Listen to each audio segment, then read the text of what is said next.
আমেরিকার মুসলিম জনসংখ্যা ধীরে ধীরে বেড়েই চলছে এবং ধর্মীয় ও সাংস্কৃতিক বৈচিত্র্য গুরুত্বপূর্ণ ভূমিকা রাখছে। যদিও মুসলিমরা এখনও সামগ্রিক জনসংখ্যার ছোট একটি অংশ। দেখে নিন আমেরিকার শীর্ষ 5টি মুসলিম রাজ্য। পঞ্চম স্থানে রয়েছে মিশিগান, প্রায় 4,50,000 মুসলমানের আবাসস্থল এই রাজ্য, যেখানে ডিয়ারবন শহর বিশেষভাবে মুসলিম সংখ্যাগরিষ্ঠ এলাকা হিসেবে পরিচিত। চতুর্থ স্থানে আছে ইলিনয়েস, মূলত শিকাগো শহর ঘিরেই, এখানে প্রায় 5 লাখ মুসলমানের বসবাস রয়েছে। তৃতীয় স্থানে অবস্থান করছে টেক্সাস। টেক্সাসে মুসলিম জনসংখ্যা প্রায় 8 লাখ, যারা নানা পেশায় নিয়োজিত এবং সক্রিয় ধর্মীয় জীবনযাপন করে।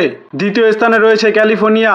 এই রাজ্যে প্রায় 9 লাখ মুসলমান রয়েছে, যারা মূলত লস অ্যাঞ্জেলস, সান ফ্রান্সিসকো ও সান ডিয়েগো এলাকায় বসবাস করেন। তালিকায় প্রথম স্থানে রয়েছে নিউ ইয়র্ক। মুসলিম জনসংখ্যার দিক থেকে শীর্ষে রয়েছে এই রাজ্য, যেখানে প্রায় 10 লাখের বেশি মুসলমান বসবাস করেন।